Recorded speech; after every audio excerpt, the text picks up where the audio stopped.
ప్రస్తుతము మనం మాట్లాడే టాపిక్ ఉల్లి చేసే లొల్లి అని చెప్పాలి. అంటే ఉల్లిపాయల ధరలు మీకు ఎంతలాగా పెరగబోతున్నాయని చెప్పడానికి వీడియోలో కొన్ని విషయాలు. ఇప్పుడు చూడండి, ప్రపంచంలో the number 1 exporters of onion అంటే ద లార్జెస్ట్ ఎక్స్పోర్టర్స్ ఎవరు అంటే భారత్. అలాంటిది మీ డొమెస్టిక్ మార్కెట్లో ఉల్లిపాయలు దొరకడం లేదు అని చెప్పి ఒక వార్త వచ్చింది అనుకోండి. చూడండి, మీకు 2023లో కొన్ని నగరాల్లో ఏకంగా ఆనియన్స్ కేజీ 100 రూపాయలకు పైగా అమ్మే పరిస్థితి.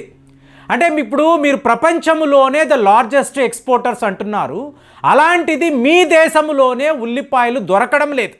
సో మీరు విదేశాలకు ఎలా పంపిస్తారు? దాంతో భారత్ ఏం చేసింది అంటే ఈ ఉల్లిపాయల మీద వీళ్ళు బ్లాంకెట్ బ్యాన్ అనేది విధించారు. టోటల్గా బ్యాన్ చేసి పడేసాం. ఎందుకు? మన దేశంలోనే ఉల్లిపాయలు దొరకడం లేదు. ఇప్పుడు మీరు చూసారనుకోండి, 8,19,774 షిప్మెంట్స్ అండి. ప్రపంచంలో ఉల్లిపాయల ఎక్స్పోర్ట్స్లో ఇంతలాగా చెయ్యగలిగిన దేశము మీకు ఎక్కడా కూడా కనిపించదు. రెండవ పొజిషన్ అన్నారనుకోండి చైనా. ఎంత? 55,000 షిప్మెంట్స్ మాత్రమే. అంటే 8 లక్షలు ఎక్కడ, 55,000 ఎక్కడ? సో ఎవరో కూడా దరిదాపుల్లోకి రాలేరు. భారత్ యొక్క ఎక్స్పోర్ట్స్ ఆ లెవెల్లో ఉంటుంది.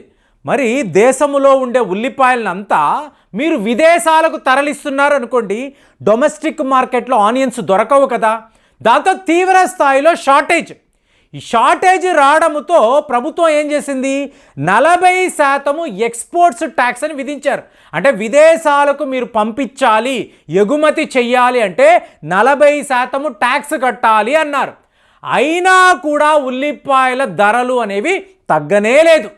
కానీ ఇవాళ విచిత్రమైన వార్త ఏంటంటే ఈ అసోసియేషన్స్ మాట్లాడే విషయం, ఏమండి భారతదేశంలోనే మనకు ఉల్లిపాయలు దొరకడం లేదు, అలాంటిది ఇవాళ 5 దేశాలకు అంటే డొమెస్టిక్ రిక్వెస్ట్ అంటారు, వాళ్ళు మన మిత్ర దేశాలు, దయచేసి మీరు మాకు ఉల్లిపాయలు పంపించండి, ఆనియన్స్ లేకపోవడం వల్ల మేము చాలా ఇబ్బంది పడుతున్నాము. ఏంటంటే ఇవాళ ప్రపంచంలో మీరు చూసారనుకోండి, ఒక భారత్ చూసుకోండి, ఇళ్లలో వంటలు చేయడం అనేది గణనీయంగా తగ్గిపోతూ వస్తుందండి.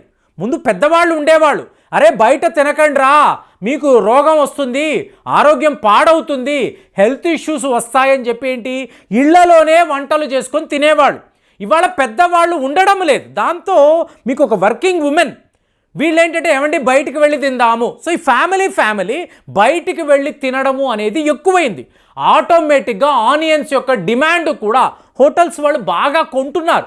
ఆనియన్స్ కొండ. ఇప్పుడు చూడండి, బిర్యానీ అన్నారనుకోండి, బిర్యానీ పక్కనేంటి ఒక ఉల్లిపాయ, మీకు ఒక లెమన్, ఒక కూల్ డ్రింక్. సో ఇది ఒక డెడ్లీ కాంబినేషన్ అని చెప్పి వీళ్ళు చెప్పుకుంటారు. కొంతమంది అడుగుతారు, ఏమండి అక్కడ ఆనియన్స్ ఉన్నాయి, ఆనియన్ కొరికి ఈ కూల్ డ్రింక్ తాగడం వలన మనకేమైనా సమస్య అంటారు. మీరు ఆనియన్ అన్నప్పుడు చాలా జాగ్రత్తగా ఉల్లిపాయల్ని వాడాలండి. బాగా చదువుకునే పిల్లలు వీళ్ళు పరీక్షలు పెట్టుకొని వెళ్ళి బిర్యానీలు ఇలాగ ఆనియన్ ముక్కలు తిన్నారు అనుకోండి, వీళ్ళు చదువుకోలేరండి. ఒక మత్తు, మీకు న్యాచురల్ సెడేటివ్ ఆనియన్. ఇప్పుడు మీకు నిద్ర పట్టడం లేదు, రాత్రి 12-1 గంట అయినా కూడా సరిగ్గా నిద్ర రావడం లేదు అనుకోండి, రాత్రి పూట మీరు ఏ చపాతీలో మీరు లేదా పుల్కాలో తింటారు చూసారా, మీరు ఈ ఆనియన్ ఉల్లిపాయ పెట్టుకోండి, ఒక 2 ఆనియన్ ముక్కలు తినండి, ఉల్లిపాయ ముక్కలు తినండి, మీకు ఎంత మంచి నిద్ర పడుతుందంటే. ఎందుకు ఇలా అంటే ఉల్లిపాయలో ట్రైప్టోఫెన్ అంటే ఎల్ ట్రైప్టోఫెన్ అనబడే అమినో యాసిడ్ ఉంటుంది. సో ఇది మీకేంటి విపరీతమైన నిద్రను కలిగించే ఒక న్యాచురల్ సెడేటివ్. కాబట్టి నిద్ర పట్టని వాళ్ళు రాత్రి పూట ఉల్లిపాయలు తిన్నారు అనుకోండి, బాగా నిద్ర పడుతుంది. కానీ చాలా లిమిటెడ్గా తినాలండి. అదే పిల్లలు చదువుకోవాలి అనుకునే వాళ్ళు బాగా బిర్యానీలు తినేసి అందులో ఉల్లిపాయల ముక్కలు తిన్నారు అనుకోండి, వీళ్ళు చదువుకోలేరండి, శుభ్రంగా నిద్రపోతారు. మరి దీంతో పాటు కూల్ డ్రింక్స్ తాగారు అనుకోండి, కూల్ డ్రింక్స్ అంటే పురుగుల మందు అండి, ఇది మాత్రం నేను చెప్తున్నాను, పురుగుల మందు. సో దీన్ని ఏ సందర్భంలో కూడా తాగకూడదు. సో ఈరోజు హోటల్స్లో ఏంటి, ఎక్కడ చూసినా కూడా ఉల్లిపాయలు పెడుతున్నారు. కాబట్టి మీరు తినేటప్పుడు అవసరమైతేనే తినండి, ఉల్లిపాయలను వేస్ట్ చేయకండి. ఎందుకు అంటే భారత్లో కేజీ 100 రూపాయలు దాటిన సందర్భాలంటే ఇవాళ 150 రూపాయలు, 200 రూపాయలకి కూడా ఉల్లిపాయలు వెళ్ళే పరిస్థితి. ఎందుకు ఇంతలాగా? మళ్ళీ చూడండి, డొమెస్టిక్ మార్కెట్లో మీకు ఉల్లిపాయలు దొరకని ఒక పరిస్థితి రాబోతుంది. మీకు వింటర్ సీజన్లో వచ్చే రాబీ హార్వెస్ట్ అంటారు. ఇవాళ సమ్మర్ సీజన్లో మీకు మళ్ళీ ఏమంటారు, ఖరీఫ్ సీజన్ అంటారు.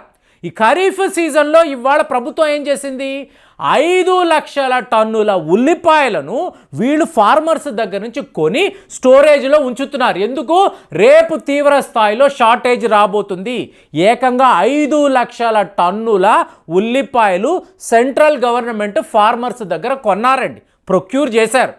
మరి ఈ పరిస్థితిలో ఒక విచిత్రమైన వార్త చెప్పమంటారా, పొరుగు దేశం బంగ్లాదేశ్, వీళ్ళకి 50,000 టన్నుల ఉల్లిపాయలు మనం ఎక్స్పోర్ట్స్ చేయడానికి ఒప్పుకున్నాం. అంటే ఫ్రెండ్లీ కంట్రీ, మీకు ఒక డిప్లొమాటిక్ రిక్వెస్ట్, సో మనము ఒప్పుకున్నాం. భూటాన్ చూసారనుకోండి, 550 టన్నుల ఉల్లిపాయలు కావాలి అని చెప్పి వాళ్ళు ఆర్డర్ ప్లేస్ చేసి ఉన్నారు. మీకు బెహ్రెయిన్ 3,000 టన్నులు, అలాగే మొరీషియస్ అన్నారనుకోండి 1,200 టన్నులు. ఇక last but the least UAE, మనకు అత్యంత సన్నిహితమైన దేశము, 14,400 టన్నుల ఉల్లిపాయలు వాళ్ళకి మనము ఎగుమతి చేయడానికి ఒప్పుకున్నాం. మన దేశంలోనే ఇంత షార్టేజ్ ఉన్నప్పుడు ఈ దేశాలకు ఎందుకు మీరు పంపిస్తున్నారంటే, ఫ్రెండ్లీ కంట్రీస్ అండి, వాళ్ళు రిక్వెస్ట్ చేస్తున్నారు. ఇప్పుడు మీరే సప్లై చేయగలరు, మీ దేశంలోనే ఉల్లిపాయలు లేవు, మరి మీరు ఇన్ని దేశాలకు ఎలా పంపించగలరు అంటే ఇది ఒక మ్యాసివ్ హెడ్ఏక్, కానీ మార్గమే లేదు. అంటే కామర్స్ మినిస్ట్రీ ఏం చెప్తుంది, మాకు వేరే ఆల్టర్నేటివ్ లేదు కాబట్టి 5 లక్షల టన్నులు ఇంత పెద్ద దేశంలో మీరు ఏ రాష్ట్రాలకు ఏ నగరాలకు పంపించగలరండి, సమస్యే లేదు. అయినా కూడా అందుకే పదే చెప్తున్నాను, ఈ ఉల్లిపాయల విషయంలో ఎటువంటి లొల్లి లేకుండా ఎంతవరకు మీరు వాడగలరో, ఎంతవరకు మీరు తీసుకోగలరో, తినగలరో అంతవరకే తినండి. హోటల్స్కి వెళ్ళి ఆ ఉల్లిపాయలను ఒక ముక్క తినేయడం, మిగతా దాన్ని అలా విడిచిపెట్టడము, దానిని వాళ్ళు వేస్టేజ్లో పడేయడము, ఇదంతా కరెక్ట్ కాదండి. ఎందుకంటే ఉల్లిపాయ కూడా దివ్య ఔషధం. మీ అవసరాలకు ఉల్లిపాయ ఎన్నో రకాలుగా మీకు పనిచేస్తుంది. చాలా పవర్ఫుల్ అమినో యాసిడ్ ఇందులో ఉంది.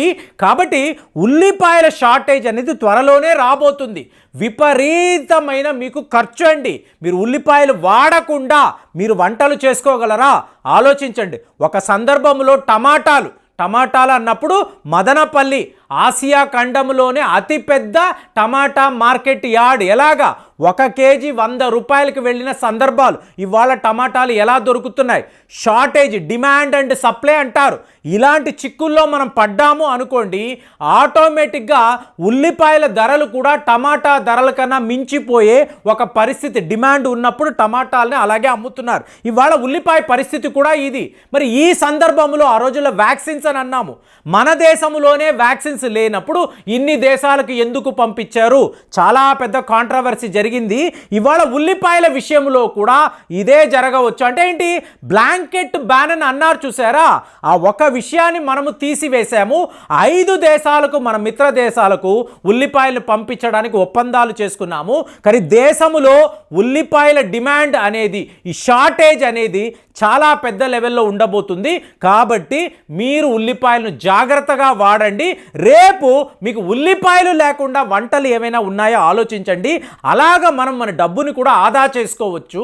కాబట్టి ఉల్లిపాయలు ఇంత పెద్ద ఇష్యూ అంటే త్వరలోనే ఇది చాలా పెద్ద ఇష్యూగా మారబోతుందని చెప్పి సెంట్రల్ గవర్నమెంట్ కూడా మాట్లాడుతుంది. మరి ఇప్పుడు ప్రస్తుతం మార్కెట్లో ఉల్లిపాయల ధరలు ఎలా ఉన్నాయి, మీరు ఉల్లిపాయలను ఎంతలాగా వాడతారు, హోటల్స్లో ఉల్లిపాయలను ఆహారముగా మీరు ఎలా తీసుకుంటారు, ఒక్కొక్కరిది ఒక్కొక్క రకమైన అనుభవము. మరి మీ అనుభవాలు ఎలా ఉన్నాయో కామెంట్స్లో తెలియజేయండి. మళ్ళీ వచ్చే వీడియోలో కలుద్దాం. జై హింద్.